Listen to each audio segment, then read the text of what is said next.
graduating next week, and Okay. I'm having a real intimate, cute graduation party. Right. And I invited my boyfriend's parents because we always hang out with each other, you know. They're my future in-laws or whatever. Mm-hmm. And they're pretty chill. Now, his mom asked me, she was like, is there anybody else in the family that you want me to invite? And I was like, let me think about it. Now, his grandma and his grandpa, we're obviously close, but they don't drink at all. So they like don't have any alcohol around. They're kind of more on like the prim and proper. We got money, so we act a certain type of way. And my boyfriend told me to invite his grandparents, but I don't really want to. How should I put that boundary down? Because I don't want his grandparents or his grandma to look at me crazy when I'm drunk on my graduation day. And I'm celebrating with my friends and my family because that's how I want to celebrate something, a big accomplishment like that. But I also still want to include them, but I don't want it to be like, I don't want them to look at me like I'm a heathen. Where are you having the graduation ceremony or the party? At a Turkish restaurant. At a Turkish restaurant. But then we're doing karaoke after. And so it's like, I could invite them to the restaurant because we wouldn't be drinking then. But it's also like, my sister, my whole family's going to be there, and they're real country. They're not prim and proper. Okay. Here's the problem. I think that inviting them to the restaurant and then not to the karaoke is the right move because you're kicking the can down the road. If you're going to marry this man, then eventually his family has to be integrated with yours. Right. So saying like, oh, rest of my family's going to be there and I don't want his grandparents judging them, it's like, well, that's going to happen eventually. Right. But it's like, even at like big family things, when like his parents will host a big family event and his grandparents will go, they completely put all of the alcohol away because his grandparents are in the room. So it's like, I want to respect that boundary, but also my family wants to drink. My friends want to drink. And I don't want to have to put that boundary because they're there. You don't have to. You don't have to. Like, you invite them to the the Turkish restaurant. You know, there's no drinking there. And how old are they also, by the way? They're 80. Okay, well, come on. They like to have a good time. They What love karaoke. What I'm saying, They they got 30 minutes left in the land of the living. This is going to be a problem that solves itself relatively soon. So, yeah, have them go to the Turkish restaurant. That way they're involved, they're invited, and then don't even say nothing about the karaoke. Just go. Right? Just go. But you shouldn't have to hide yourself and who you are. You know what I mean? Right. And hide the people who love and care about you. If they're going to judge, let them judge, right? But ultimately, you know, you're not here to impress them because you're not married to them, or you're not planning to be married to them. Planning to be married to their grandson, right? So that's the person who you have to make sure you're not really like crossing any boundaries. So I get it though. Like, you know, I remember my past relationship. My family tends to be a bit judgmental isn't the right word, but you know, they're a bit more classy. My ex's family was not classy at all. So I hear you. There definitely is like this whole, you know, you don't want one side judging the other side problem. But the real solution is honestly to not care. That's the real solution. It's just to not care. And it's like, they were young before as well. They haven't always been 80. Right? If they judge you like what someone else thinks about you is none of your business. You can't control that. You can't control that. And trying to manage people's how you're being received is very draining. Because ultimately you can't control it. Even if you did everything perfectly, people are still going to come to the conclusions they come to. Like, say for instance, you did everything perfectly, and then word got back to you that they were still judging you. You know how mad you will be? Because you'll be like, I done did all this, changed myself in front of them, put on this mask, and they still judging? It's like, yeah, that's what's going to happen. Just how it is. So you just have to let the chips fall where they may there. But I think that, to your point, the good strategy is to involve them in this first part. Do not involve them in the second part. And you can even be honest about that. Be like, hey, yeah, we're gonna be drinking at the second part. I know y'all aren't really comfortable in that environment. We're not drinking here though, so you can even be honest about that, and they'll probably respect that a bit more. Right. That's right. You know, that's why I come back every single day. You be dropping gems like this. Thank you so much. I'm gonna do that. That's the perfect plan. Thank you. Sounds good, love. You take care. All right. All right. There we go. Good call already. Good call already. They live their lives, you live yours too. Facts. And if they don't, that's fine too. Right. All right. I got questions. You can just ask your question, Megs. You don't have to announce that you have questions. Girl, be you, fulfill the dream that you have in your spouse. Right. If you are with someone and they only message you when they are alone or they are free, otherwise they don't, what should you do? Omi, you might have to call in. I need more details. 1, are you a man or a woman? That's the first question I have for you. Then 2, what do you mean when they're free? Okay, you're a woman. Okay. What do you mean when they're free? Like, are you expecting them to talk to you all day? Yeah, super. This is Corduroy. Appreciate you, love. Now, what is your expectation here for them to message you all day?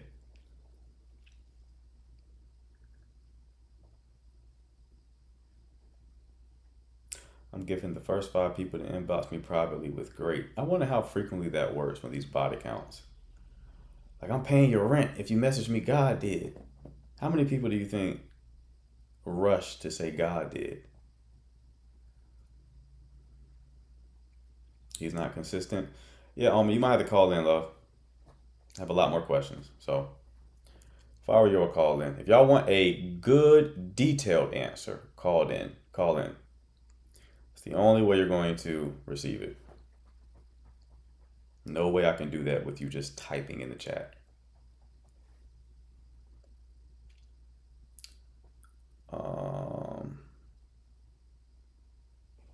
Hello. Hi, good morning. Good morning. How are you? I'm doing well.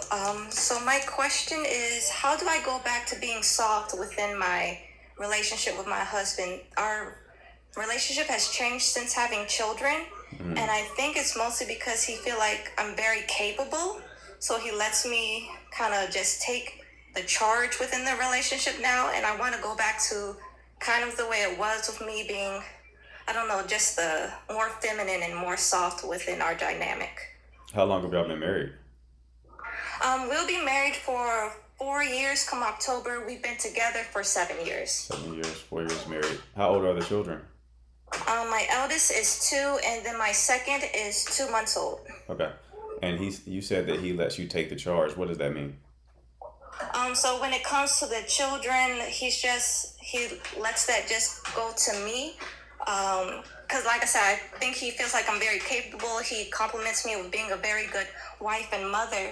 But the way I see myself currently, I'm not like as feminine as I once was. Like, I'm wearing sweatpants and old t-shirts now, so I'm trying to change that with the way I dress and the way I view myself. But our relationship is just changed because I don't know, he feels like I'm very capable, and so I'm just in charge of the decision making for our family, kind of. Decision making, like, give me some examples. Decision making as it pertains to the children or the family as a unit? Sort of like as a unit. So on the weekends, I'm in charge of like seeing what we're going to do for the kids, and for like day-to-day stuff, like what we're going to eat on a daily basis, which is fine because I do the cooking. But just what we do in general with our free time, he pivots to me instead of him taking the charge. What did the dynamic used to look like? Well, he would make plans for like dates going out. He would just take charge with the stuff that we do. And I like a strong masculine type of, like a leader type situation. And it's different because now I'm the leader, and I don't like that. So are you saying he doesn't lead at all within the household? No, well, we sort of have traditional gender roles. So I'm a stay-at-home mom. He goes out and working, pays the bills, does that. But within his personality, it's just, I don't know. I feel like it's changed. Changed how? I'm not good at explaining this. I'm so sorry. You're good. It just feels like the I don't even know how to explain it. I'm so sorry. You're fine. Behaviorally. Yeah, like he's not putting his like foot down when it comes to certain things. Like for example, disciplining the toddler. Like I have to discipline him, and I feel like with him, like the child being a boy, there's certain things like the father should do when it comes to disciplining the child. I shouldn't be the first one to be like, hey, you shouldn't do that. I feel like his father should do stuff like that. It shouldn't be defaulted to me to discipline the toddler when it comes to like him being rambunctious and getting into stuff. And I know that's what little boys do. Right. But I want him to take up that role more than me. I don't want myself to be the default parent when it comes to disciplining the child in that aspect, because I didn't grow up in a 2-parent household. My grandmother raised me, and so I always wanted to have like a cohesive family unit. And I guess it's coming from what I've seen with my aunts and uncles and like old television shows. I sort of want that strong male figure, and he was that prior to us having kids, but I don't know. Okay. And how long have you been a stay-at-home mom? 2 years. So I was working prior to that, and then with us having our first child, we just decided it made more sense financially. And just because I was afraid with sending the child to daycare with all the stuff that's been happening in the world, like we decided it was best for me to stay with the kids. Okay. Prior to having kids, it sounds like y'all didn't discuss roles. No, we did. So he was still like the head of the household because I didn't move in with him initially. So I moved in, and then he was deployed. So I stayed here, waited for him, and then after he came back, we got married. But we were dating prior, not within the same household, and he was always like that. What's the word I'm looking for? Proactive when it came to our dynamic with our relationship, like scheduling dates, saying what, just being in charge. Right. When do you remember that shift happened when he stopped behaving that way? Probably like after our child turned like 1, it really became just, oh, you're great. Then you got this, babe. Oh, you're doing wonderful. You can just take care of that. And I'm like, well, thank you, but like I want us to be a unit. I don't want to be the default person making the decisions. Right. Right. So when's the last time y'all went on a date? Oh, it's been so long because he's really busy with his job, and we're gearing up to move to Guatemala next month. So he's just been really busy, and he's been away as well. So it's been a long time since we had a date. Probably not since our last anniversary we went out. When you said he's been away as well, been like for work? Yes. So he's been away for the past 2 months. He'll be back Saturday. Okay. Has it always been what he did for work? Did he always like have a traveling type of job? Yes, so he's been in the military for 15 years now? Okay. So he's sort of been at different points in our relationship. He's been away this is the most, besides the deployment that was for about a year, this period right now was the longest he's been away, so it's been about 2 months. So Okay. He'll be away for about a weekend or a week at a time. Gotcha. Per month. Has anything changed about his job and responsibilities since y'all been married? Yes, so he has gotten promoted. He's an officer, so he's been getting a lot more responsibility with regards to his job and being in charge and taking care of like a group of people. I don't know, he's like a commander, or he was. When did so that? he was in charge of like 100 or so soldiers. When did that promotion happen? So he was a commander for about 2 years. So he's getting promoted to a major now. Okay, but So when he was a captain. when And did now that? Hold on. When did the first promotion happen when y'all got married? So that was when we were dating. He got promoted to a lieutenant. Okay. But I said during the marriage, did anything about his responsibilities change? So what was the first responsibility change while being married? His promotion to a captain and commander. Okay. And that happened what year of the marriage? That was year 1.5, 2 years. 2 years. So around the same time as the child was born as well. Gotcha. It's a capacity problem. I'm sorry? This is a capacity issue. Oh, okay. He's at capacity. He's still the same man you know. He's just deploying more of those masculine traits to his job. Gotcha. Right? So he has more responsibility. Everyone has a certain level of capacity. Uh-huh. Okay? Once they reach capacity, things start to break down. Yeah. Okay? You have your capacity, he has his capacity. Your capacity is starting to break down because I don't think you're at capacity to the same degree that he is. Not to say your job isn't hard, but this is more so a combination of capacity with you along with expectation misalignment, right? So it's like you can do what you're doing, but it's like, but I don't want to do this. It's kind of what I signed up for. Yeah. Right? So it's expectation misalignment. With him, it's more capacity. Because he behaved in the way that you liked for years, which means that was the real him. This wasn't a situation of like him pretending or anything like that. No, this was him.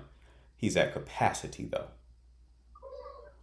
And he's acknowledging how good of a job you're doing because he knows that he probably is not contributing to the degree that he may have contributed before, but he's like, you're doing a great job. So yeah, this actually works. You do that, and I can focus my energy here, right?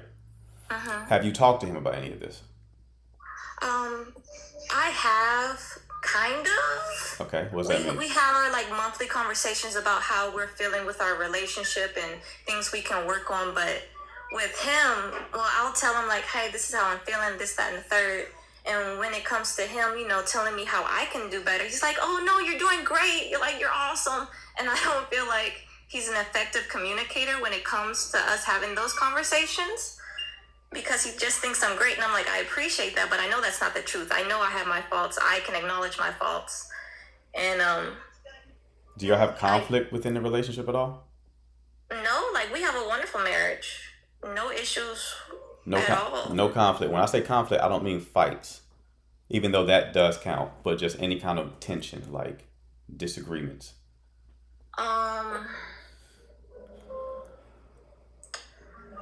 I guess when it comes to like my mother-in-law, maybe it's just I have to let him know because she sort of crosses my boundaries every once in a while, and there's a language boundary right there because she just speaks Spanish and I'm learning Spanish, so I have to direct my issues that I have with her through him so he can effectively let her know like, hey, can you not do that?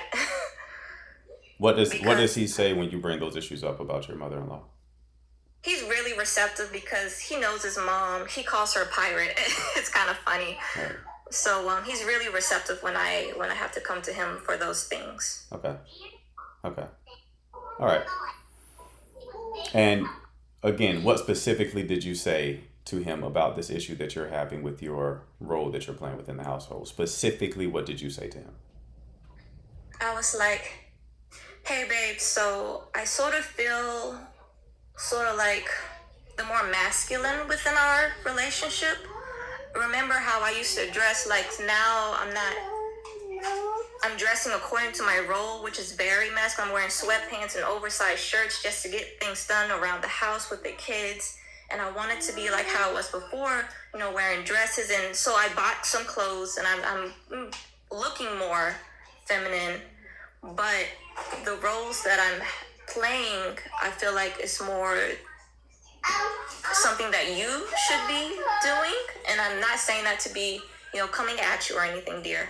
But I just feel like the dynamic that we're having in our relationship sort of flopped when it comes to the household. And I would like that to change. Gotcha. And what was his response to that? Well, he listens. It's just that I sort of feel like it goes in one ear out the other with him. Like, what does he say? oh yeah, babe, yeah, I can see how that can happen.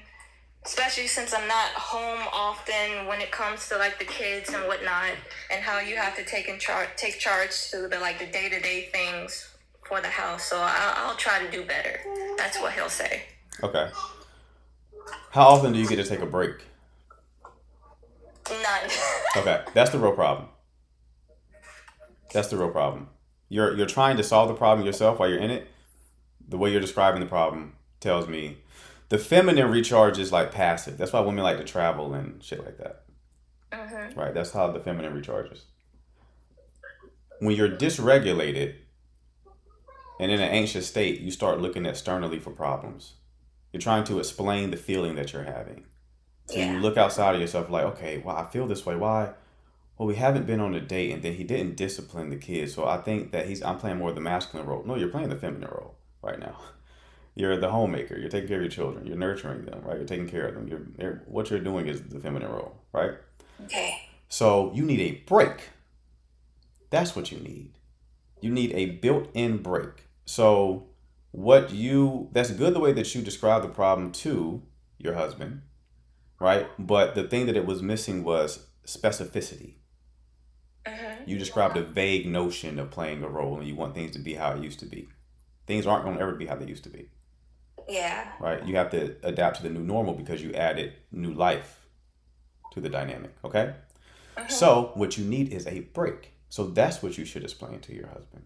It's like, hey, I need like periodic breaks, and let him decide how to go about that so that he does the masculine thing. To your point, right?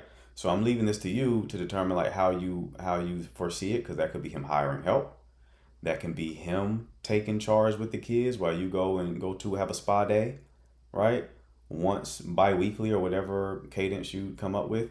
But you need time for yourself, because right now the identity that you're having an identity conflict. That's the core of it. The words you're using is feminine. What you're really saying is I feel only like a mother.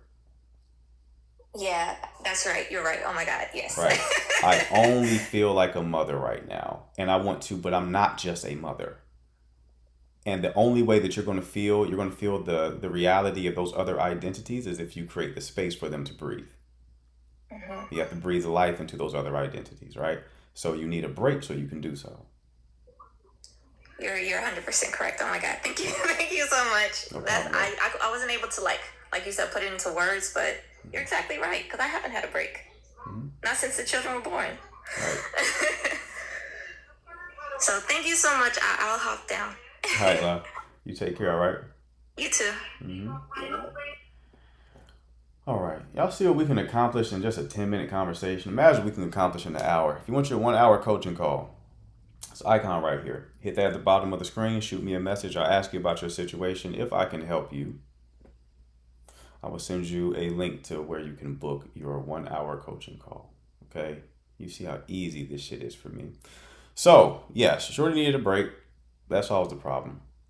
I was talking to a woman yesterday. She was like, she was married to a psychologist. She has a psychologist and a therapist. And she was like, none of these motherfuckers can solve the problem that you solved in 1 hour. I'm like, yeah. Because these people they only know psychology. They don't know systems. They don't know strategy. They can validate you. They can say, you're in this dynamic and you're doing this for this reason. They can do all that. They can't solve the problem, though. They don't understand strategy. They don't understand these other domains, right? So if you want to both understand the problem, get it diagnosed so you can stop the frustrating cycle that you're in. Y'all saw her. She's been dealing with this for 2 years. 2 years.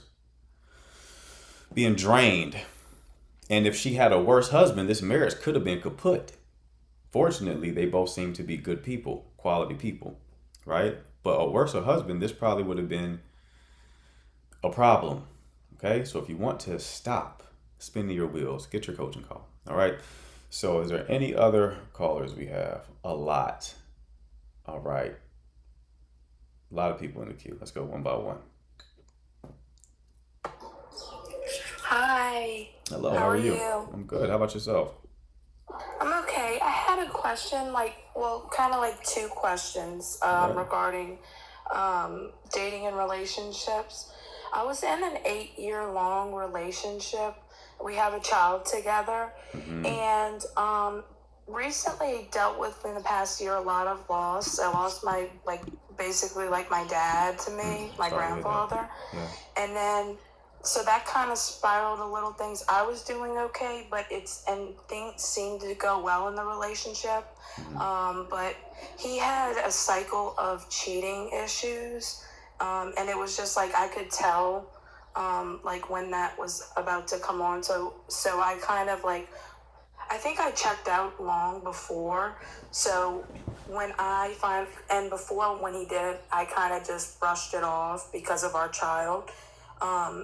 But I think when he realized, I told him I was fully done because my heart was done. Something was different this last time. Right. And he thought I was a possession, and so he really didn't understand that. I wanted to try to co-parent, and my brother just recently passed away, so he was kind of trying to be a role of trying to be there for me, but also try to feel out his problems of, if I'm talking to other men, and it just kind of built resentment for him, a little bit. It feels more of a worry about me and not our child. And it's always felt like that. So it kind of, that kind of was the breaking point for me. We just recently cut it off. And so I have a question regarding dating. Well, I would say recently, but I've been checked out and we've been broken up for a good while now. Now, I won't say, things didn't happen in between because he was there for me and I felt you know what I'm saying? He was trying to provide, but I need security, and I feel like I can't be secure with somebody that I'm loyal to that can't be loyal back to me. So I have my question is, during grief and loss and all that stuff, I feel like I just want to go do stuff and casually date.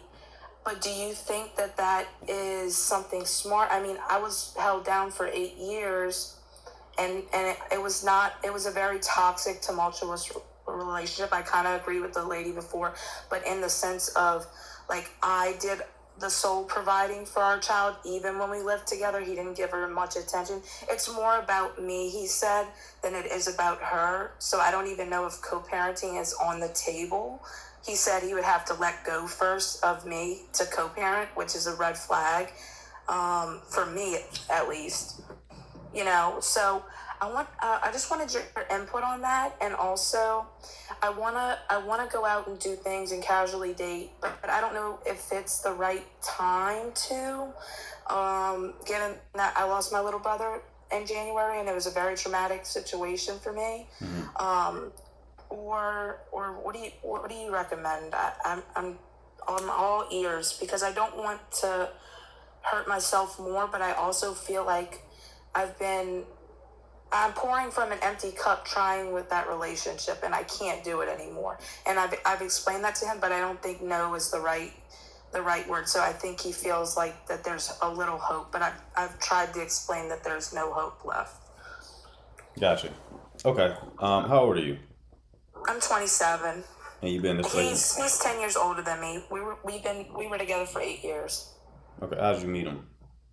I met him through, he actually was a mechanic on my car. It was a weird situation. I don't know why, but his personality at first was way different than how he was, in the relationship. He was very, controlling, and I won't get too much into it. I don't want to defame him and stuff like that, but he was very possessive. Even now, he's very possessive.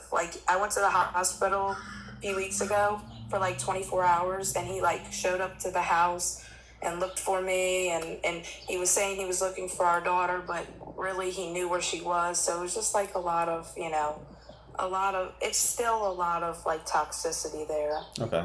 So would you say the relationship was toxic the entire time? Oh, I'd say the majority. I don't want to give too much information, but he definitely would cheat every couple years. It was a cycle for him. So it was always tumultuous and always something worse, and he feels like he gave so much time that I owe him something, right? So I owe him my energy force, or I owe him my life, or I owe him to be with him and stuff like that. And I think once he realized that I was checked out is when he was like, I want to marry you, this, and this. I don't know why I waited 8 years. I just was trying. I was young. I was I think I just turned 18 years old. I was just in college. Okay. And your question here is, should you casually date? Yeah. And what should I do in regards to like boundaries when it comes to like co-parenting, and if like give him that time, I don't want to really reach out, but I want him to see his child. I just don't know the effective way to do it. I don't even know if he would want to, because his feelings are stronger for me than for his child, and that's my biggest like resentment for him. It's always been that way. How old is the child? She's 5. Okay. All right. Why do you want to casually date? I just want to feel like I feel I'm in a stage of grief where I'm angry about my brother passing away because he was my younger brother, and I just feel like it was not it wasn't supposed to happen. But I mean, I'm not gonna question God. I'm a believer. I need to like get out of this routine. I take care of my grandmother. I took off of my job to take care of my grandmother and my dad. My dad has stage 4 cancer. So I feel like I need something else, like something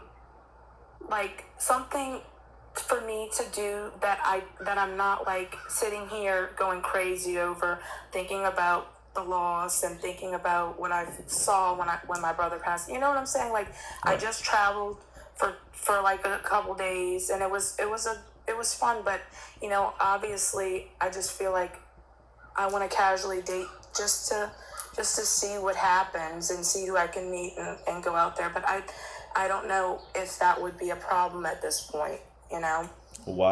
So you want to have something to do that kind of distracts you from the responsibilities that you have? Yeah, I'm also looking for a man. I'm not getting any younger, but I mean, I don't want to jump into a relationship too quickly either. Okay. All right. I'd say I've been checked out of a relationship now for more than we've been not together and then checked out longer than that, but we haven't been together for around, I'd say 8 months now. Mm-hmm. Okay. But who have you dealt with since y'all ended? You still dealing with your ex? You mean like my child's father? If I've messed with him? Mm-hmm. No, it's been like I'd say a few months. Maybe once or twice. I'd say like 2 to 3 months ago. Yeah, that's recent. I really have to be honest, I have no sexual drive after my brother died. I'm sorry to say it, but I don't have that with him because of the resentment I hold for him. Mm-hmm. So that's why I'd say actually longer. Since my brother died in January, it's been since like December, I'd say. So with him, so that's why I feel like I want to date and I want to, find a partner, but in a fragile state, it can, be a little bit tough, but I still don't want to, just give up on trying at least. I don't know. I got you. Well, it sounds like you've been going through a lot, love.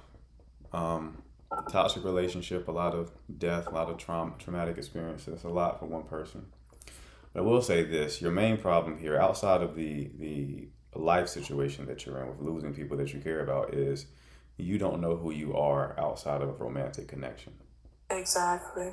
That's why you're trying to quickly fill that role. You're trying to reestablish that identity because you don't know who you are without having a man.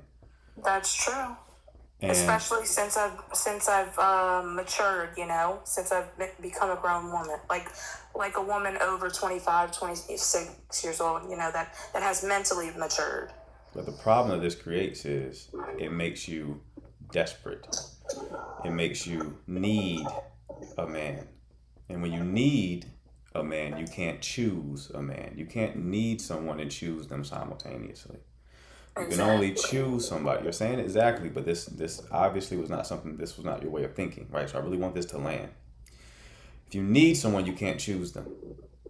Choosing someone means you do not need them. Okay? When you're starving, you'll eat anything. So, being in this situation where you don't know who you are without having a man makes you need one, and the act of needing one will mean that you will make a bad decision when it comes to who you pick. That makes sense. A lot of sense. Okay? So, as hard as it may be, the most important thing for you to do during this time is to not deal with anyone. Okay. Right? Because you're grieving, and part of you have a couple of things, a couple of motivating factors. One, you don't know who you are without a man. Two, you're grieving and you want to distract yourself from this grief. And a man will be the perfect distraction.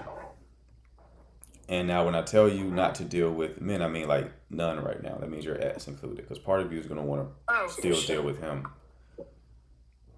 to just have somebody there, right? You should lean on your support system right now. You should lean on family and friends right now to help you process the grief and get through this very difficult time. Dating would be one of the worst mistakes you can make right now. I definitely take that advice, and I it makes sense to me for sure. And I appreciate the advice. I'll give it time and then go through my process and you know, see when I'm fully, you know, who knows when that will be, but at my capacity to be able to do that and have like you know, a cup that I can pour into, you know, other people as well, because I feel like I take that role of taking care of people. And so, yeah, definitely, I don't want to send mixed signals to him. So that was cut off. So a couple months ago. So I'm glad that you said that too. All right, love. Well, I definitely wish you the best, okay? Thank you so much. Appreciate it. No problem, dear. Take care. You too. All right. There was a lot more to unpack in that call, by the way.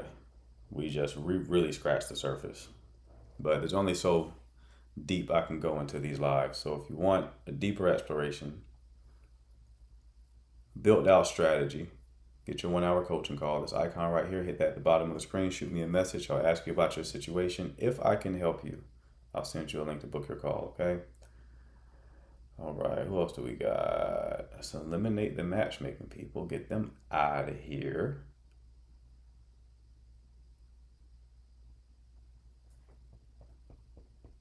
Hello. Hi. So I've asked this question before, but I've never received an answer. I've just always got kicked out of the lives.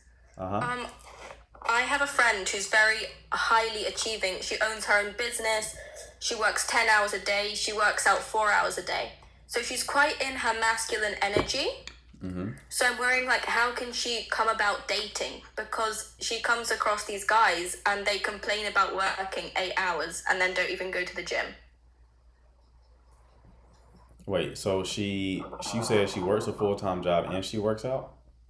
So she has just started her own business Okay. a year ago, and she's doing really well. Okay. And she works like 10 hours a day, and then she does boxing, she does the gym, she runs marathons, so she trains on top of that 4 hours a day. Okay. Okay, so what's the problem? That she can't find a man she's attracted to because they all tend to complain and go, oh, I've had to work 8 hours, I've not got time to go to the gym.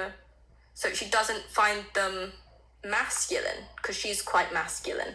Okay, so she views that as weakness. How old is she? Yeah. How old is she? Sorry. She is 18. She's 18? Yeah. Okay. But she'll be 19, like, in a couple days. What business does she have? She runs a cafe. She runs a cafe. 18. Okay. How is she meeting these men? Just in common in our, like, town, or, like, through people she knows. How old are the men that she's dating?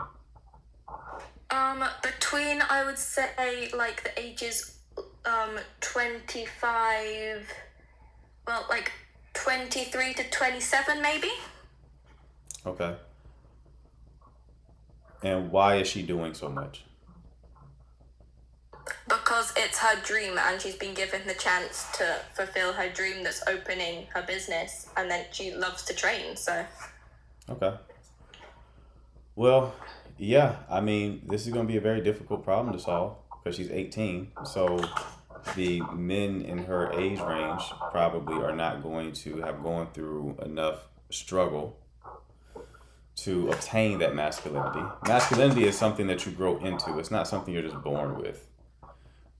Going through challenges and things of that nature makes you more masculine. Part of becoming more masculine is taking on more responsibility, right? So men become more masculine as they get a little bit older.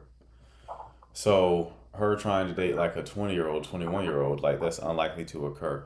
Has she tried dating within like the training communities that she's in?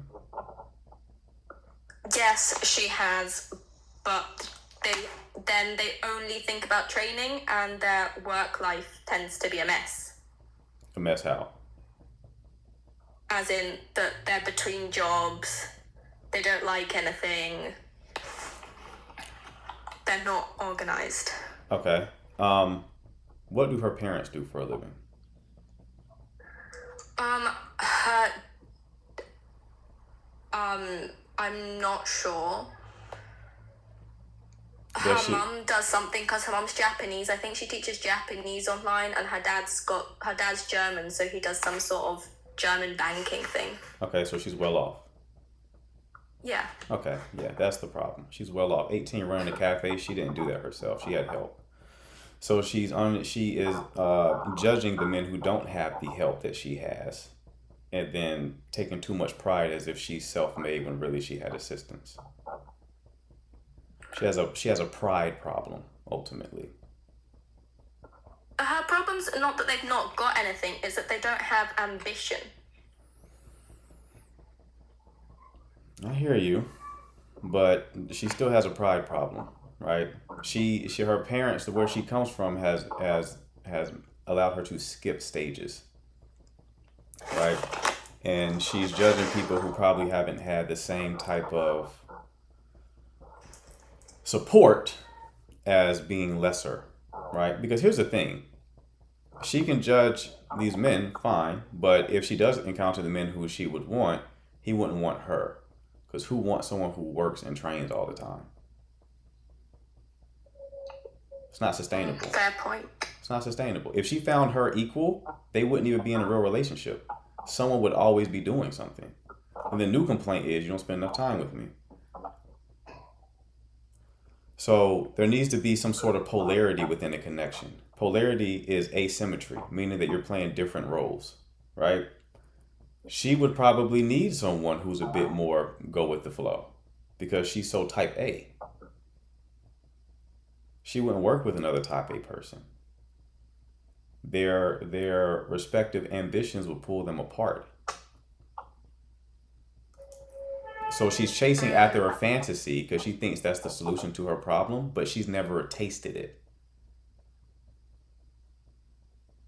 That makes a lot of sense. I hadn't thought about it that way. Mm-hmm. That's why they pay me the big bucks. So yeah, that's her main problem. Thank you for that insight.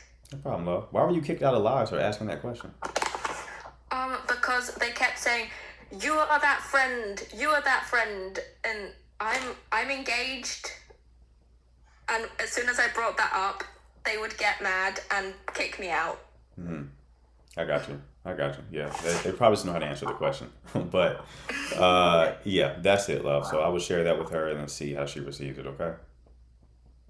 Thank you so much. No problem, dear. You take care.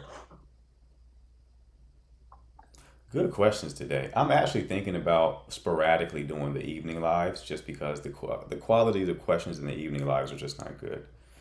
Afternoon lives are better. Evening lives, it's like it becomes comedy hour, and that's cool, but I'd rather rest, to be honest with you. So we'll see. We'll talk more about that in the coming future. Romance is a whole nother can of worms as well. Right. You'll see like a lot of masculine women being like, I want a masculine man, but like this is masculine men do not want masculine women, man. Yeah, they don't. You end up fighting for control. It's not a fun dynamic. It's not a fun dynamic.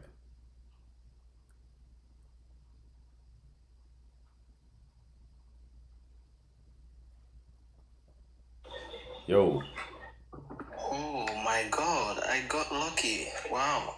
yeah, what's going on? Thank you for accepting my. Can you hear me? What's going on? Yeah. Thanks for accepting me. First try. Yeah, so my problem is that I can't find a woman. Okay, I'm 25. Well, I'll be 25 by May 24th. I have a job. I work as a software developer, and I'm from a good family. We're not too rich. We're not too poor. We do well. But I can't find a woman. I'm educated. I'm Nigerian, if you can tell by my accent. So I don't know. Help me. Where are you located? Nigeria, Lagos, Nigeria. Okay. What have you tried to obtain a woman? I've done everything, man. Don't laugh. So I used to think having beards would attract a woman, but it did not. I used to think having an iPhone would attract a woman. I got an iPhone, but it did not. So I don't know. I've tried a lot of things. I've tried going out to different places like amusement parks, beaches, and all the rest. Nothing. I can't find anyone. Okay. But like, what have you tried? Right? Like, you grew the beard. Did you like grow the beard and just stand outside? Like, what? Take me all the way through the process. After you grew the beard, what was the next step? Um, Nothing. I just thought, okay, if I grow a beard, it will attract women. Nothing. If I buy an iPhone, it will attract them. Nothing. I used to go out to different places to see if I can meet someone.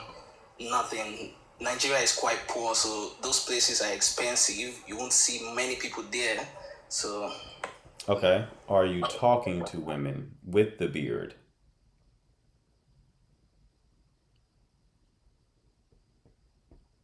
Hello? hello, can you come again? When you grew the beard, did you then go out and talk to people with it? Yeah. I tried different people.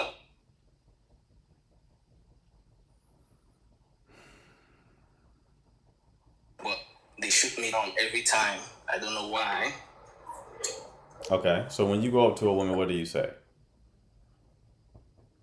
I try to make conversations with them. Although I will classify myself as a nerd, like a geek, So my interests are usually not their interests, right? Because I don't know. I don't know how I might sound to them. So What are you talking to them about? uh I don't know. I can't remember. But like I said, I'm a nerd, right? So I could be weird sometimes, maybe. Weird how? I don't know. I don't know why.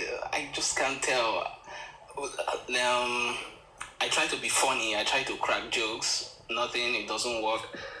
Most of them just tell me no, I'm not interested. No, I'm not interested. It's frustrating. Right. Do you ask them out?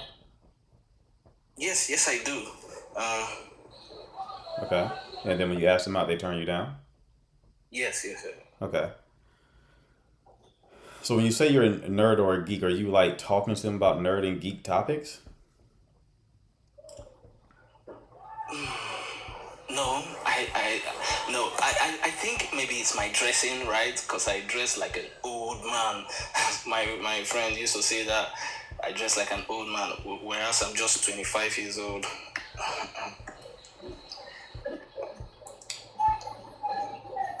Um, it's 100% your social skills.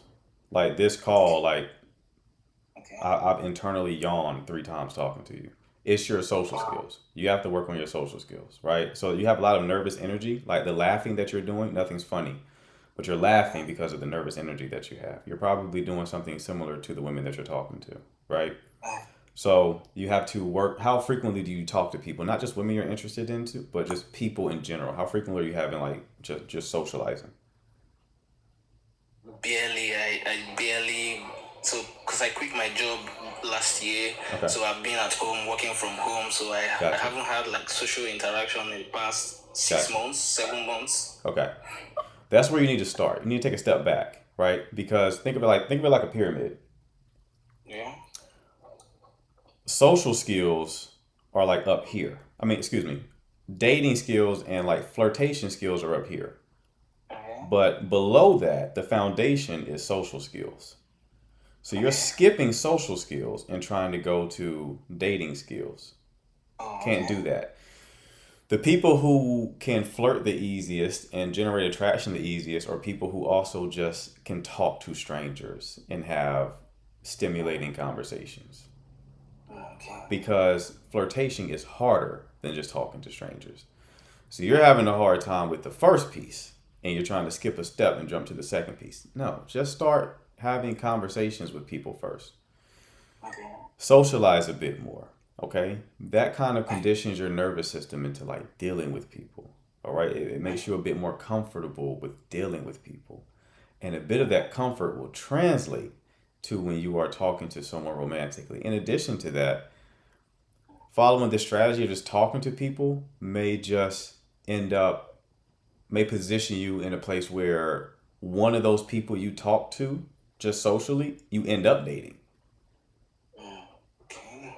right? So it's partially due to the fact that you are goal focused. You're too fixated on the goal of getting the woman and you're putting pressure onto the conversation. And that goal is also psyching you out, right? Change the goal. You just want to be a chill social guy, right? You're just talking to the people that you come across. You do that, you'll end up on dates without even trying to. Over time, assuming you put in the reps and you get good at it. Okay. Okay. So you don't need the beard, you don't need the iPhone, you need the social skills. People like to deal with people who make them feel the feelings that they want to feel. You ever hear people say they'll forget what you say, but they'll never forget how you made them feel? Yeah. That's what I'm trying to help you do. Get to a place where when you engage someone, they just feel positive feelings around you, right? So these women that you're talking to, they don't feel that way when you talk to them. Okay. And that's where the rejection is coming from. Okay? Okay. All right. Yeah. Thank you. Can I say something? Sure. Yeah, so I was thinking if I buy a car, maybe that would impress them. Should I stop trying to impress or don't be angry? Okay. Well, he's cooked. He's cooked. For sure. That's a done deal. Go ahead and make peace with your solitude, brother. Just hope that beer keeps you warm at night, because that's all you're going to get.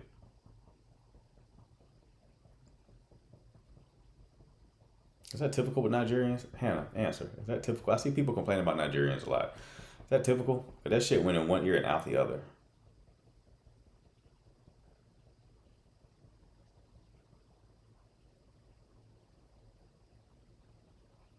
Maybe he just can't think. He just said that is typical. I just see people complaining about. I have no experience with Nigerians, not like knowing. I don't ask people, are you Nigerian? I maybe I have, but I just didn't know about it. But Nigerian men, I haven't heard anyone complain about Nigerian women, but just men. Like, why do people complain about Nigerian men so much? Can someone in the chat clarify that for me? They don't listen.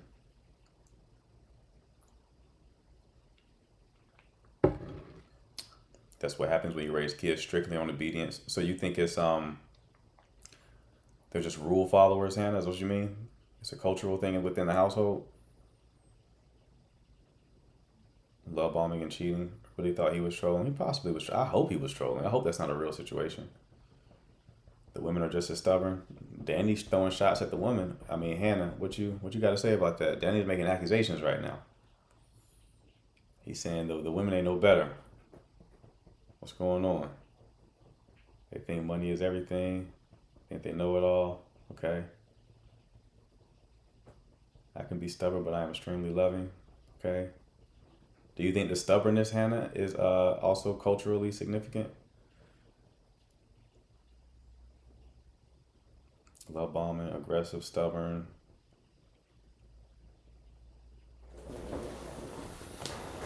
Interesting. Who wants to love a stubborn person? That is challenging. I hear cheating a lot. I hear being married. I hear that a lot with Nigerian men. I've even seen like skits about that. But I don't know. That is a generalization, sure. But, you know, it's also pattern recognition. I blame the moms. They are raised to believe themselves as kings who can do no wrong. Okay. Interesting. I don't have any Nigerian clients. So this is very interesting to me. They're not socially aware. Okay. Generalizations don't fall from the sky. Exactly. People say these things for a reason. It may not be universally true, but it's definitely directionally accurate. All right, let's see who else we got. Who else do we have? Again, if y'all have any questions or problems pertaining to dating or relationships, you can request up. I'll solve your issue. I don't like anyone who's in the queue right now. So we'll wait for new people to join. Get attached. What do you mean, Bill?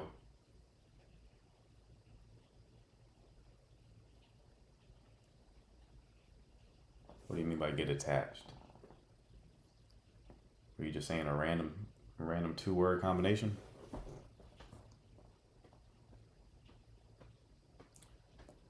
Hello. Hello. How you doing? I'm good. How are you? Good. I'm good. What can I do for you? Well, first off, I just want to say I appreciate what you do. It helps a lot with me. I'm sure it helps with other people too. I appreciate it. But I am recently engaged. I'm very happy. In my relationship. I think we're good. The only thing I struggle with a little bit is I have a big desire to level up our life. I want to do better. I want to make more money. I have a little bit more ambition with trying to get us in a better place. And I have sat down and talked to my fiance about this. And he's like very on board with trying to do the same things, like starting a new business, all kinds of stuff. He'll say that he is with me, but then he never follows up with anything. Like, he'll be on board with my conversations, but I'm always starting those conversations. Like, I'm always bringing it up, trying to come up with ideas. Right. And he just doesn't follow through with, trying to stay on that same page. And it gets very frustrating because we're engaged, we're wanting to build a life together, and I want us to be I want us to be like a team. You know, I don't want to be the leader of our relationship and trying to get us to where we got to go. If I've got to step up, sometimes, you know, I'm okay with doing that. But I also want to be led.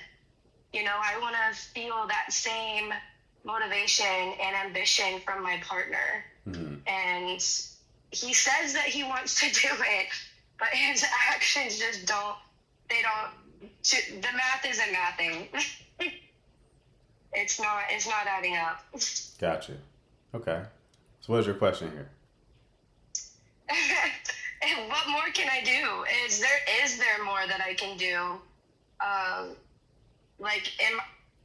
Do I need to break it down more simpler, or am I at a point where I need to take him for what he is and say, like, this is what it's going to be, and I just need to either A, be okay with it, or B, like, move on, you know? Because we are engaged, but nothing's legal yet. And right. I just want to make sure that when I make that final decision, that's what I'm going for, because I only want to do this one time and one time only, and right. that's it. Right. How old are you two? I will be 31 next month, and he will be 35 next month. Okay. And how long have y'all been together? We have been dating for probably about 6 years. We just got engaged like 2 months ago. Okay. 2 months engaged, 6 years together. How did y'all meet? Through a mutual friend. We were out one night at a club, and my girlfriend saw an old friend of hers, and he was with said friend, and we just kind of hit it off. Gotcha. Okay. Is this your only relationship, or have you been in relationships in the past? I have been in relationships in the past. I have a history of staying pretty loyal. So my previous relationships, one was 4 years and another one was 3 to 4 years. Which one was the one before this one? It was probably about like a 4-year. And why did that one end? Relationship. He was very narcissistic. Like, he was just very mean to me and just treated me really poorly and just put me in a bad mental space. And thankfully I grew the strength to like get out of it. But it took me some time to do that, obviously. I stuck with him for about 4 years, but I did it. Okay. What about the one before that? The one before that was like my high school boyfriend. We were together for about 4 years, but we started dating in high school and we broke up when we graduated. Okay, so that makes sense. I count it, but I don't necessarily count it, if that makes sense. That makes sense. What did you like about your previous boyfriend?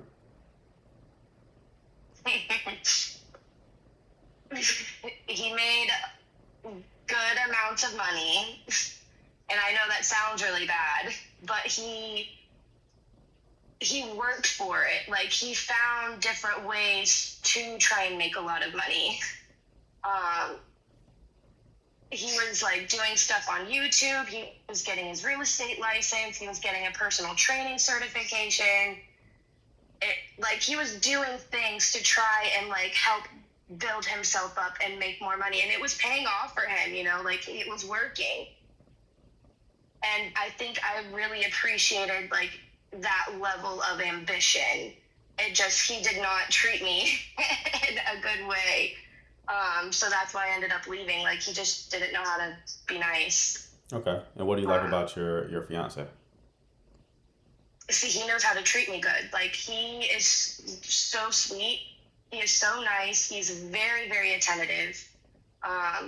He puts in a lot of effort to actually make me happy. And he genuinely cares about making me happy. And I can see that. And I know that. Gotcha.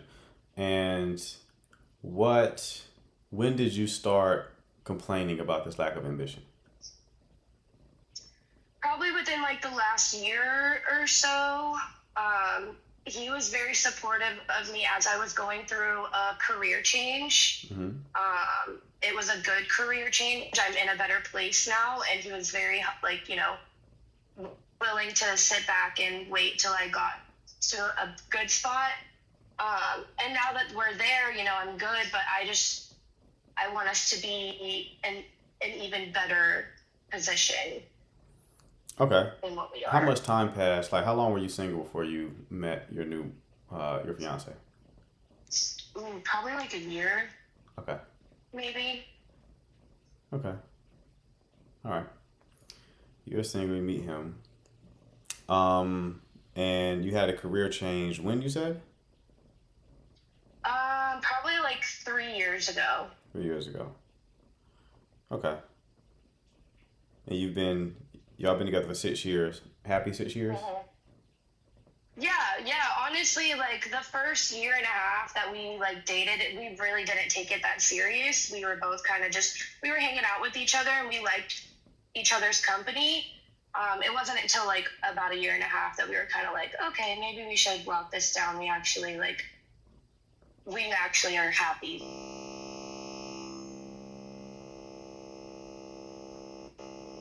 Uh-oh, sorry, at the barbershop.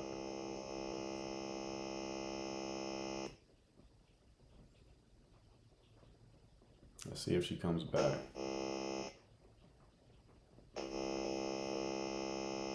But you gotta put the rose up, love. I don't know why we're playing with the rose toy.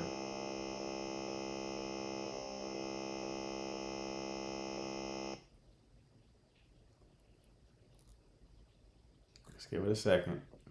There Am we I go. back? You're back. Oh gosh. Sorry about that. You're good. You're good. So, I think this is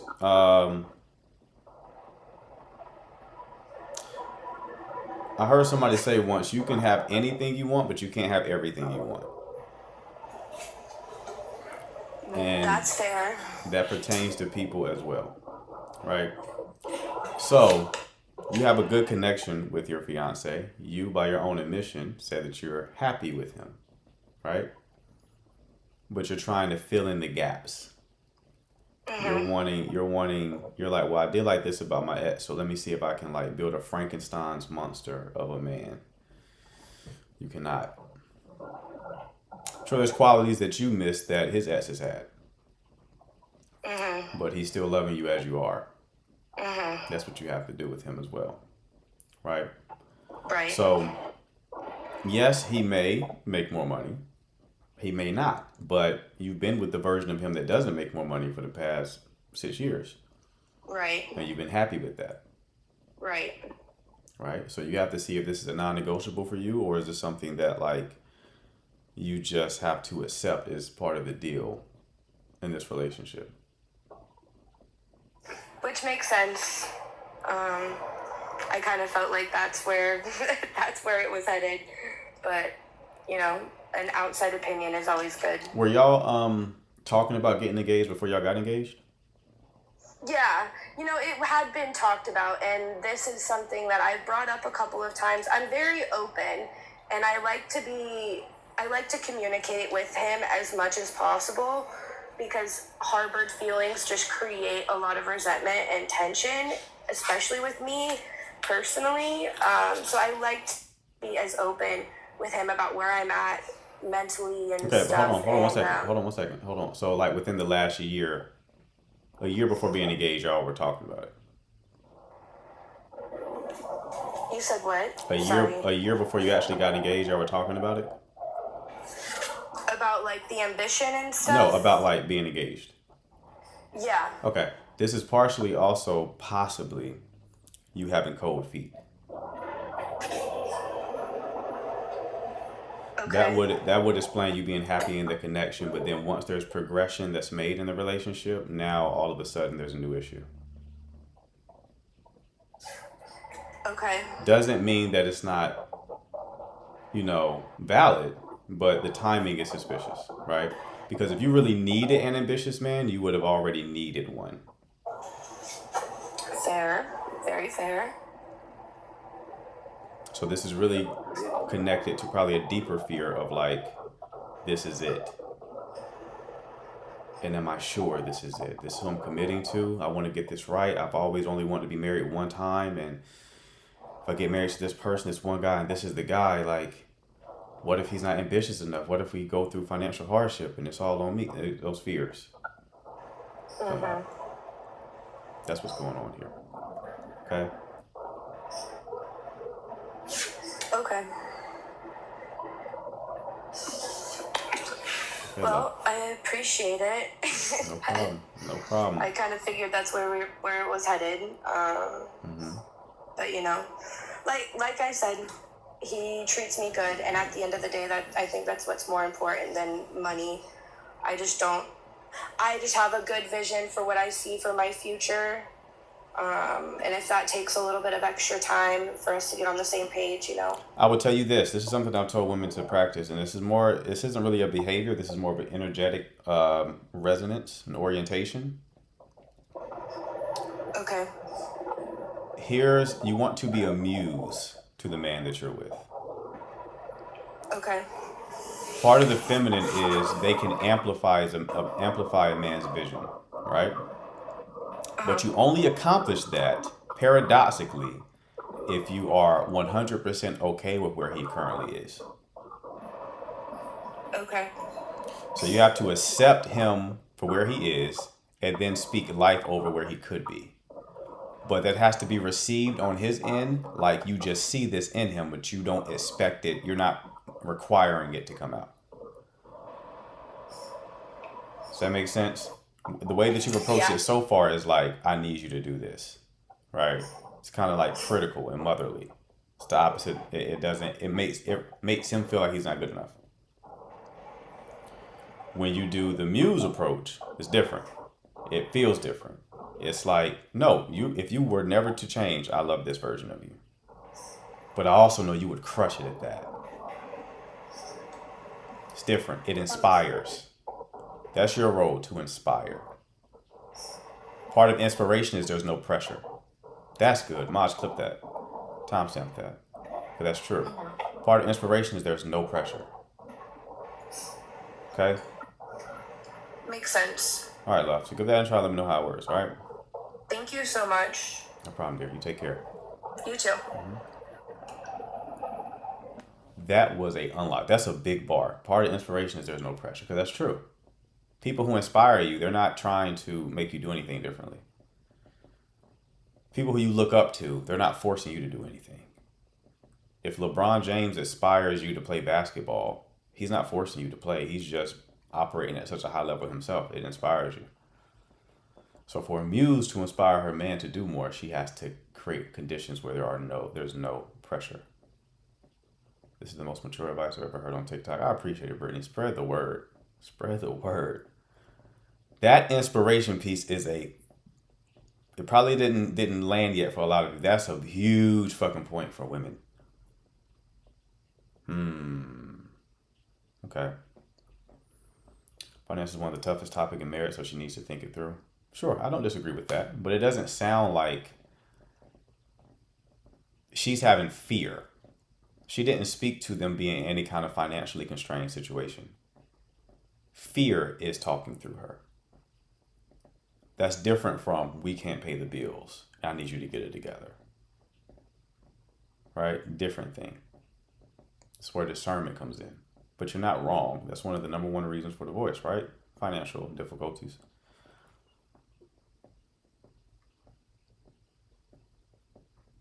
So you say, yeah, no, because she's carrying. But the problem with that, so what we have to stop projecting us onto other people calling Maya. Maya, you probably wouldn't be with a man who you had to financially carry, right?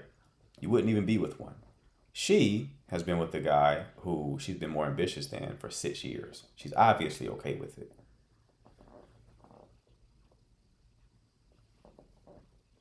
She's obviously okay with it, right? So if she's okay with it, let her be okay with it. And we don't know the specifics of the financial load either. We never got there. We don't know how much he's contributing, how much she's contributing. I think she wants him to do more. Right? So so I'm incredibly biased. He told me I inspired him. But did he do anything with inspiration? That's a little bit different. Yeah, inspire, like they still have to do something with the inspiration. But again,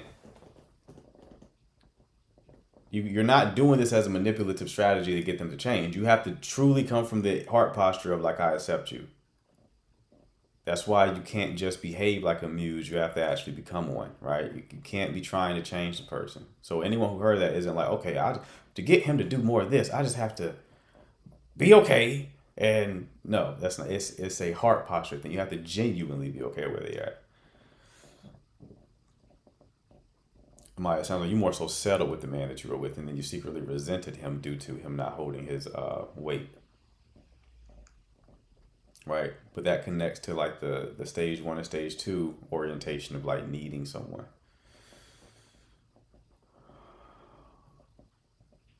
What's heart posture? It's like an intention. It's like it's a biblical speak, right? It's biblical speak. Christians say heart posture a lot. You have to believe in him, right? You have to believe in him, and you have to let him come into his own. A lot of women try to, they struggle to get out of that mother mode.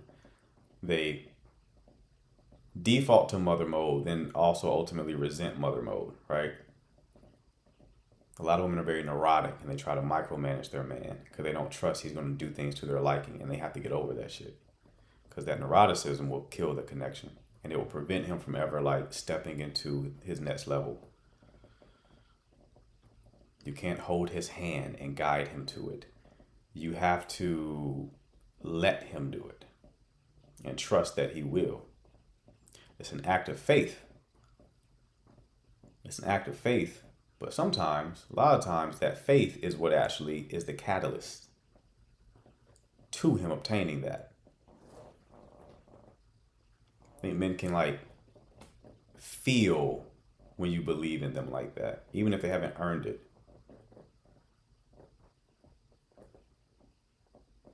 Right?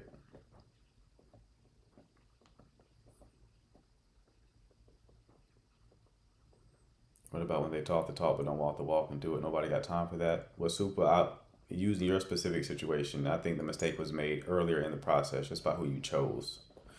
This is still assuming you chose well. We already established you do shit for the plot. So some of the men you've chosen or have entertained, it wasn't a thoughtful decision. It was just, I guess. So you still got to choose well, right? We don't date people for the plot. We don't date people to see what'll happen, see what it's like. We are intentional, right? Super, you definitely date people for the plot. You'll never convince me that that's not what you do because of the rapper that you dated. Like, I dated a rapper who raps about hedonistic activities and told me that he had side pieces. I don't know if I like that. Like, well, it was in his music. Why'd you do it? Why'd you date him? Why'd you date a rapper in the first place?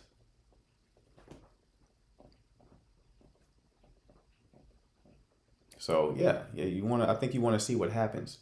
Super. Let me get deeper here. You like to see what happens. I think that's also why you called in with a friend, right? You got involved in your friend's relationship because you just wanted to be involved. You like to see, you're like a scientist. Like, if I press this button, what happens? If I do this, what happens? What is the outcome of that if I do this? That's what you do. But I think that is a liability for your romantic life. They didn't voluntarily involve you, Super. If they involved you, it's because you have a tendency to get involved and you open yourself up to being involved. Super's the only one. Super's one of those people who's like, you read people so well. Not me, though. Not I. I've seen you do this with hundreds of people, but you can't possibly do it with me. What are the odds? What are the odds? Come on. Read everybody else but you? You the only exception? You're the only exception. So you disagreed and then you hopped on a call with me with your friend and then coached him to answer the question. That doesn't sound like someone who's unwilling to involve themselves. You don't go from like, I don't really want to do this to, well, actually, coach, I have a friend here, talk to him. Okay, and then what happened? Okay, make sure you tell him this. That sounds like someone who really does want to be involved in the process. Right? So that's all. That's all love. You just have to be a little bit more discerning with who you deal with.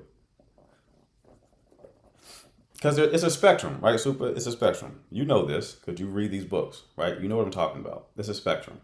I have to correct. So a lot of times I get on these coaching calls, I have to correct people on like what side of the spectrum they're on, right? So some people aren't easygoing enough. They're too rigid. And I have to move them to be a bit more like go with the flow. You're a bit too go with the flow. You have to be a bit more rigid with who you deal with. So you got to move to the other side of the spectrum, right? There was a woman I talked to the other day where she was like very, very polished. And I was like, there are some people who are too messy and they have to move in your direction and just be a bit more like put together. And that's their problem. But for you, you're too put together to the point where you're not even reading as a real person. You have to move towards being a bit more messy and authentic.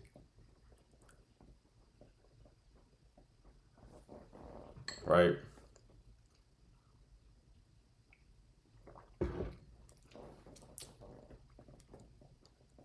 Being more rigid requires some self-control. Yeah. I mean, most of life is about like, growth is about integration, right? You want to integrate. Like we want to talk about like a lot of these things in life, it's just dichotomies, right? So spark and safety is a dichotomy. So you want to integrate the side that you're missing so that you arrive at wholeness. We talk about masculinity and femininity. That's another dichotomy. So the work of men is to be grounded and rooted in their masculinity, but to integrate their femininity, right? Not to become feminine, integrate it. So now it's another tool in their tool belt. And they'll become more whole in the process. The role of women is the same thing. They need to be grounded and rooted in their femininity, but then to integrate their masculinity, right? And they become more whole in the process. Because when you're not whole, you tend to select for people who make up your deficit. That's what they mean by opposites attract, right? So an anxious person wants an avoidant person because they know what's missing from them is that identity and that self-authorship, right? And then the avoidant person is attracted to the anxious person partially because they know that their missing piece is that vulnerability and that willingness to embrace connection. So subconsciously, they're trying to obtain wholeness. But instead of growing to becoming whole, they externalize it and get with someone who has the half that they do not have.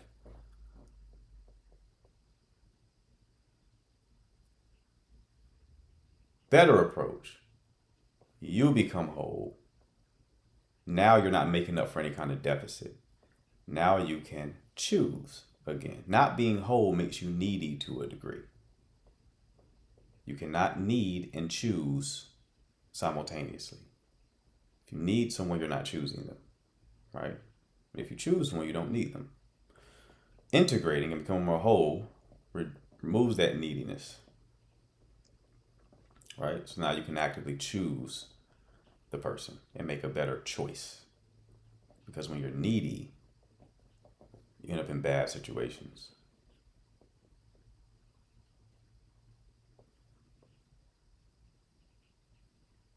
I got a little confession, but coach and chat gonna eat me up and I'm not ready. You got back with an ex or something like that? Is that what happened, Maya? Weren't you talking to somebody else, Maya, who was like a bit of a distance from you? Weren't you in a situation like that?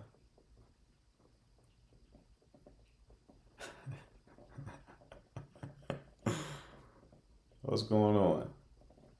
What's going on? All of this is to help. This is all this comes from love. I'm not trying to be mean at all. I'm trying to help you. We're trying to see Super married. You know what I mean? Trying to see her and Danny walk down the aisle. Then he walked in the aisle. He just nodded his head to the music.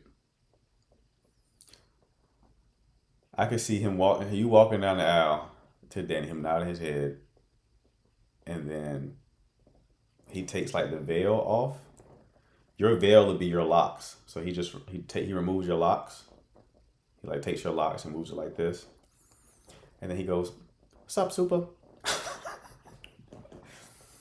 What's up, Super? You look good, girl." Just nodding his head.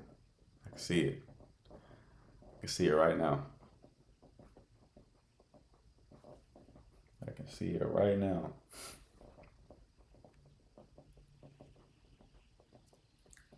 All right, what other kind of questions do we have? No more calls. No more calls. But if you want your 1 hour coaching call, you know what to do. You know what to do. Again, people, that 1 hour coaching call is you get your situation diagnosed and you also get a roadmap, right? Action plan. Okay. For the people who have already purchased the 1 hour coaching call, they may need implementation. So you can get the implementation package. There's 3 30-minute calls that you have to use within 60 days where we can help you apply what we found out in the first call. Helps you adapt to changing variables. Okay. So if you've already done the 1 hour coaching, message me for the implementation package. I'll send you a link to book that. Is it okay for a man to fly to you? Like long distance? I hope so, because I've done it. I've definitely taken a flight or two. So yes, I would say it is okay. For sure.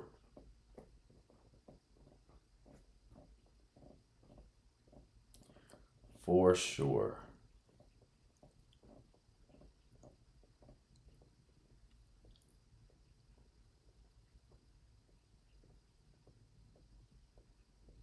Questions. What other questions we got? Drop them in the chat. Drop them in the chat. Other day on the last live, I got like this new deodorant from Old Spice. It was like more natural deodorant. I didn't even say natural. It was just like, we have all these new ingredients. And I was like, nice. That shit did not work. I was in this bitch talking about who ordered Chipotle. Who ordered Chipotle? Did DoorDash drop off some Chipotle extra onions in this bitch?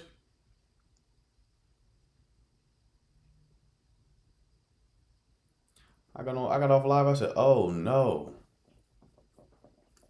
That deodorant does not work. Okay, well, we have to change that. Huh? We got to change that. Now I want Chipotle. I want Chipotle now. The mustiness triggered a Chipotle urge.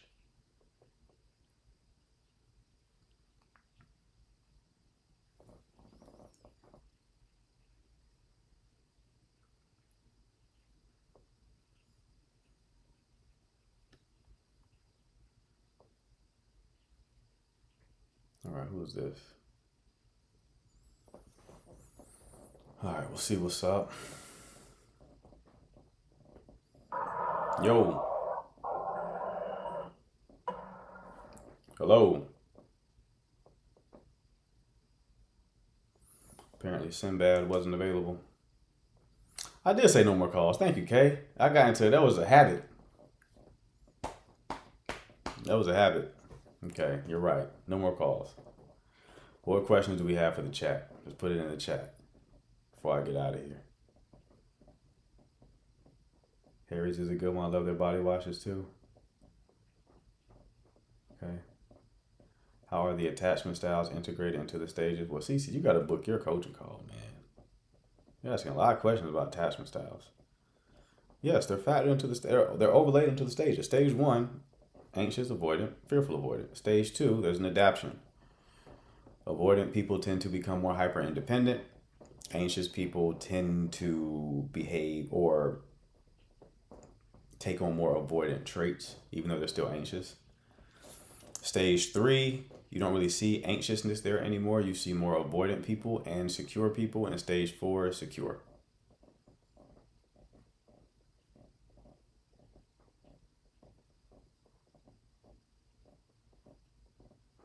Danny, she was here at the beginning of the stream. That's why I told y'all that at the beginning of the stream, because Cece asked the question.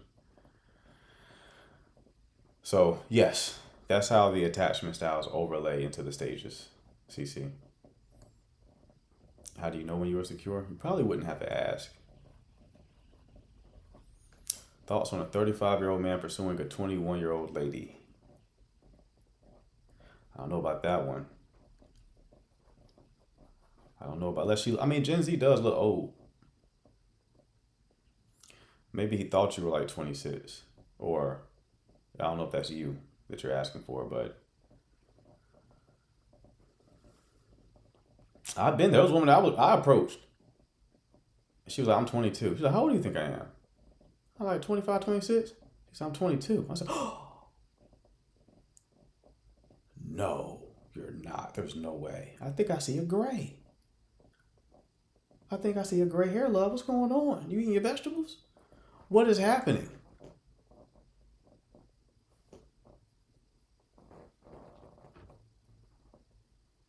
I just left her with a Flintstone vitamin. I said, take a couple of these. I don't know what to tell you.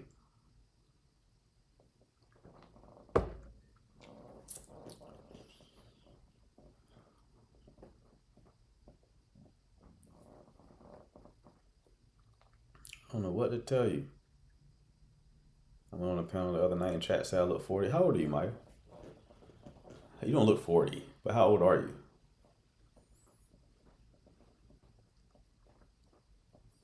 Yeah, Shorty said, I am 22. She was going too. She was like, yeah, I looked up your, you're 27?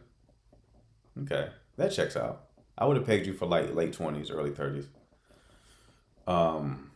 She was like, yeah, I looked up your profile, saw you were 35. Mm-hmm. What's it to you? What's it to you? How old do you think I am? So I gave her a little shit on that. I was like, oh, you did research on me. You've been looking me up. You like Krabby Patties, don't you, Squidward? You like Krabby Patties, don't you, Squidward? You looking me up. Like, how old do I look? 20, 25, 26. I'm 22. Oh, no. What have I done?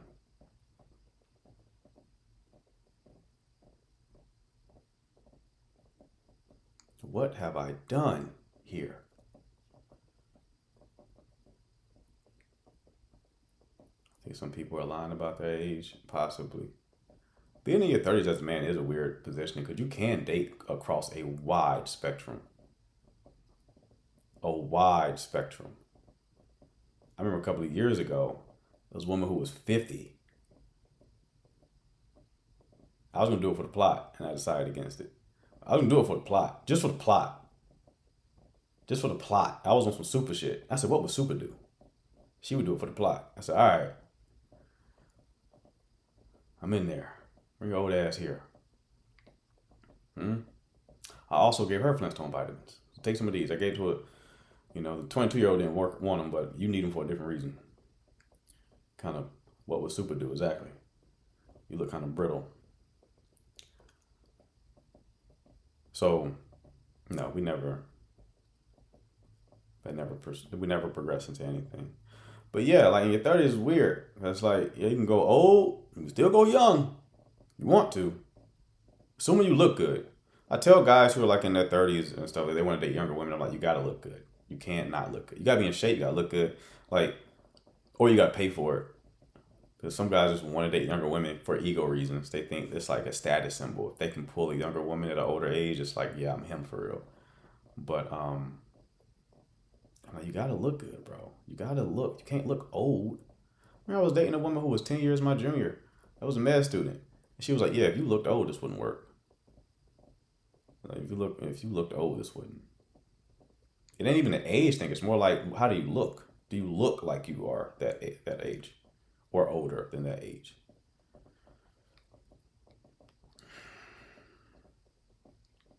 So yeah, if you're going to go younger as a man, you gotta, because you're competing against guys who look young, who are in good shape, who are vibrant, right? Maybe they're not in the gym, but they got that high metabolism, right? So you gotta Gotta look the part. What's the best place to meet women without dating apps? The best place to meet them without dating apps is a environment where you have a degree of status or your competence is on display.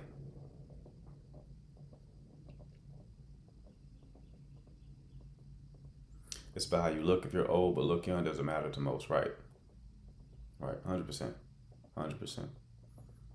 100%. Man, all they gotta do is buy an iPhone.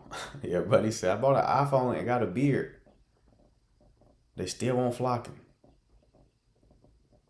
I'm like, you in Nigeria? The same place that women calling here talking about I looking for a man. I looking for a man. You can't find one over there? Cooked. Oh my God. Oh my goodness. How can you not find one?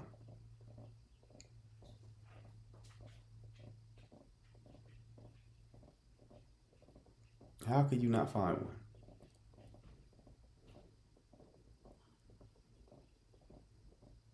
I'll be over there making Nigerian snow angels.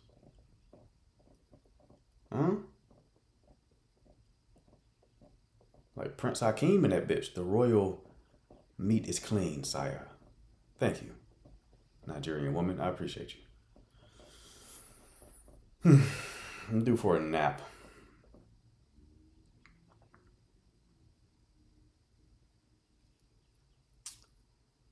I'm 32 and I always get 24, 25. Well, I'll be the judge of that. Let me see, Nadia. To make your picture a little bigger. I don't know if I can. No, I can't make it bigger. So, can't see it. You're safe for now. For now, you are safe. The goal ain't to look young, it's to look good, man. You just gotta look good, right? I heard another creator say that. Esthetician. People trying to look young and they get surgeries and look goofy, right? You want to look good, no matter what age you are. I'm 39 and everyone thinks I'm in my mid-20s.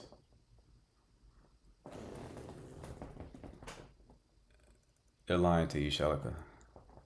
They're lying. You look good, but they're lying to you about that. I promise you're lying to you. They're trying to flatter you. You do look good. You do look good. Beautiful woman. You do not look 25 though.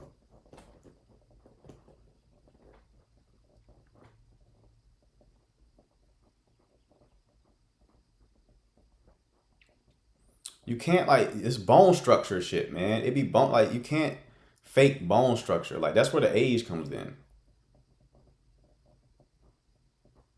It's like the bone structure. It's you can't hide that shit, right?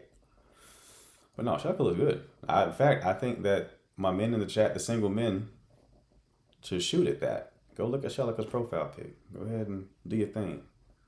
My shooters in the chat.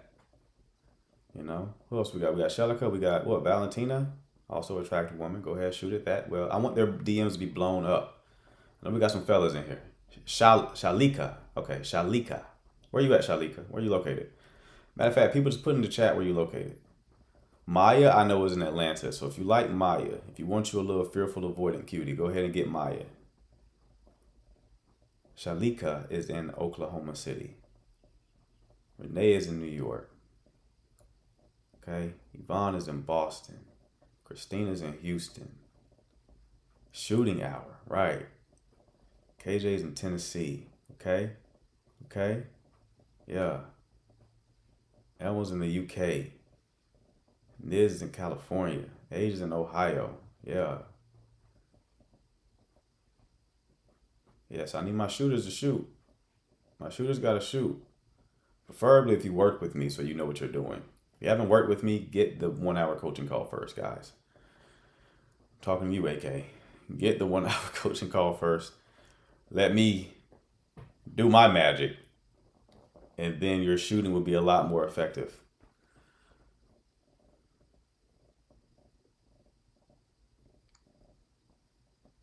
A lot more effective. I'm gonna tap in, my man.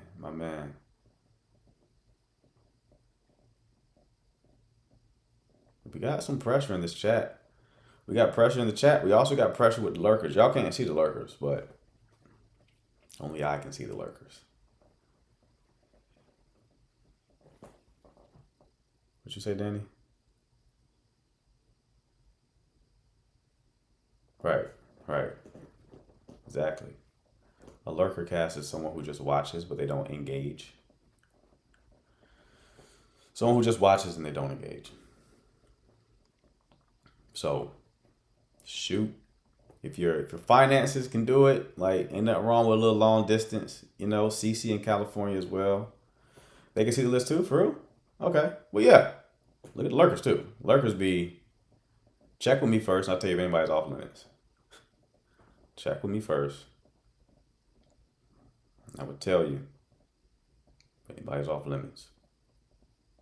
Right? You never know. You never know.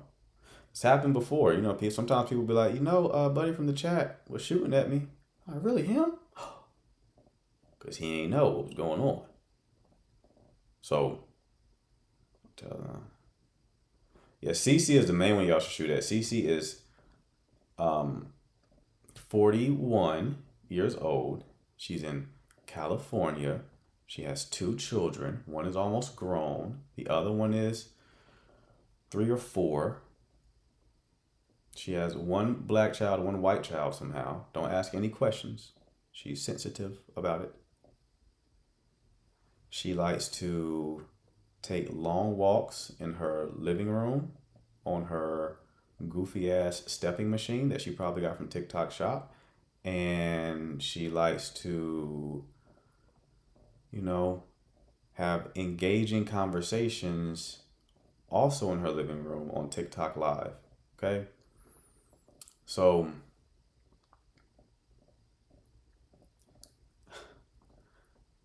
if you're into that type of thing, you should definitely look into CC. She definitely likes living room. So if you like living rooms as well, you're going to be a match made in heaven.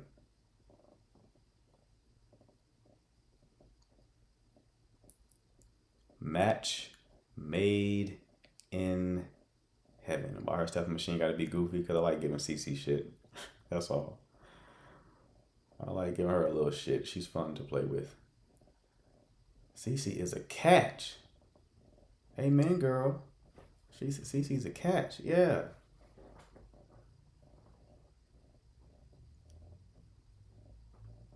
CC is a catch. Feminine voice. Very high-pitched voice. Okay.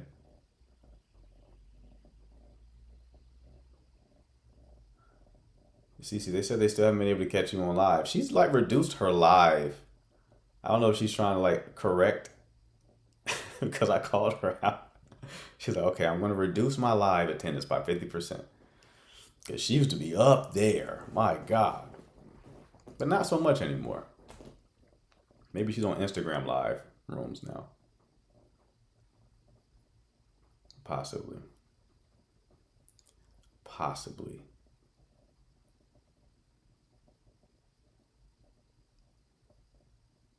My month of May challenge. Okay. All right. Nothing wrong with that. So we got Cece. We got Hannah. She's in Dallas, Texas.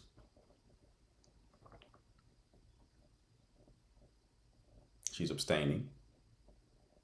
So, you won't be busting any nuts, but you will have a good time with Hannah. She is a treat. She's very fun. A lot of personality. Bubbly. Family oriented, right? Very nice for Hannah. We got Eva. She's also abstaining. So again, no nuts. But they say abstaining, no thanks. Yeah, Hannah's a cutie patootie. Cece, I would also say is cutie patootie.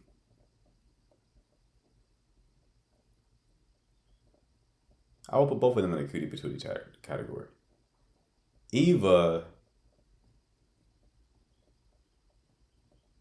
yes, but she's kind of also like,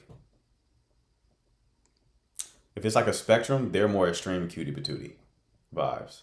Eva's like still in that category, but she's less extreme with it.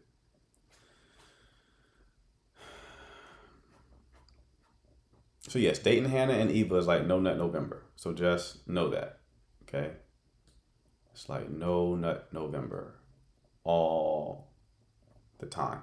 But you will have phenomenal conversations. A lot of laughs.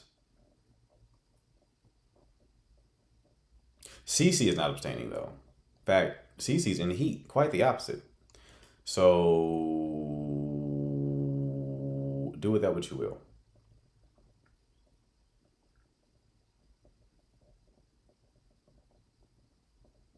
Then we got Super. Where's Super located? I don't know. I feel like she's not going to tell me now. I don't know where Super's located. I wouldn't put Super in the cutie patootie category. She doesn't fit the cutie patootie category. But if you are, I would say, stimulating, you have a really good shot with Super. If you're intellectually stimulating, if you're interesting, if you're stimulating in any way, really, you probably have a shot with Super. If you like studs that aren't studs, Super is the woman for you. Just imagine how like much peace that would give you to date a stud that's not a stud. Because when you date a stud that's not a stud, like other men are going to think she's a stud and they won't approach her. Us as men know, one of the fears that we have in relationships is other men shooting at our women, right? We don't like that. It's annoying. It's so annoying. But the more beautiful the woman you date, the more that is going to be an issue. It's a feature, not a bug, right? Men are in the wing waiting for you to fuck up so they can get your woman, right? It's anxiety inducing. But with Super, you get an attractive woman who men assume play for the other team. Best of both worlds. Right? You get her home, you take off that Nike Tech, and she gonna be just as much of a woman as anyone else. But then when y'all go out, she put that Nike Tech on, and then it's like nobody knows the difference. Right? I don't know.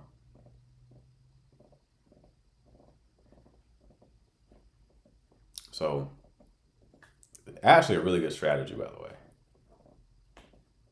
Actually, these are really good strategies for you guys out there. Get you a stud that's not a stud. And what was the other strategy we came with the other day? Get you a big woman and get her zipped up. Get her some Ozempic shots. Get her zipped up. Get you a big one, the biggest you can find. A Pearl from SpongeBob. Get you a big one, huh? But you can see potential in her. Get you a Lizzo. You can see the eyes. And you're like, you're cute. Get her zipped up. Get her zipped up. Get her zipped up. You got it 6 to 12 months of runway before that new self-esteem kicks in. That new self-esteem will kick in 6 to 12 months, and then it's like she'll start questioning things like, do I want? Wait a second. I think I'm settling. But you got a 6 to 12 months window. Okay? 6 to 18 month window, actually. Takes time for them new comments, some new DMs to take effect, because she's gonna have imposter syndrome. She'll be like, this is a fluke. This is just a fluke. After the 18 months, she knows it's not a fluke anymore. She knows it's no longer a fluke, and then she's gonna look at you sideways. So,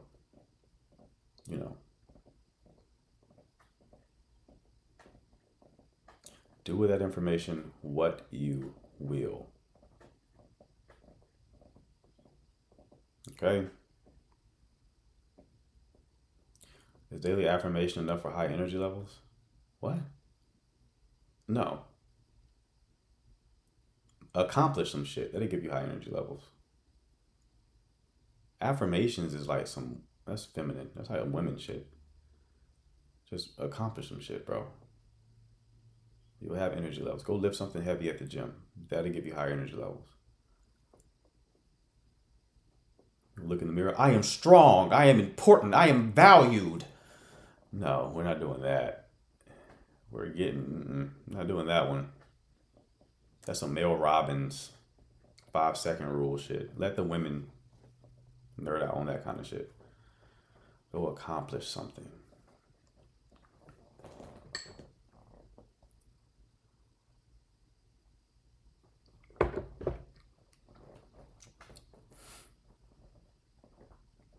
Men can do affirmations. How can someone accomplish something if he gets none? Gets none what? Women? Go accomplish something, bro. Just have like a goal. Like, that's not attached to women. Just something for yourself. Fitness is the easy place to start. That's why it's so cliche.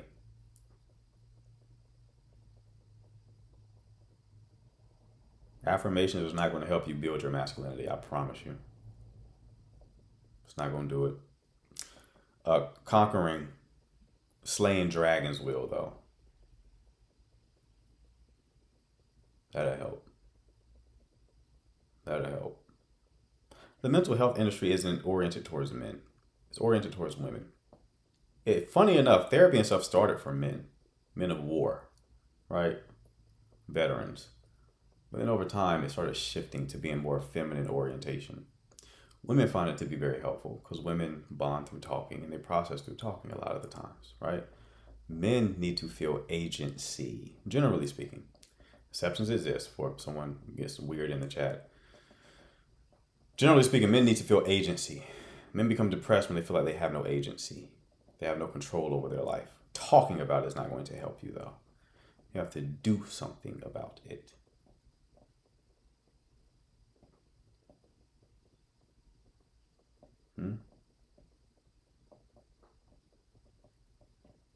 So start accomplishing shit, slaying some dragons. You'll feel like you have control over your life, and that will naturally give you higher energy levels.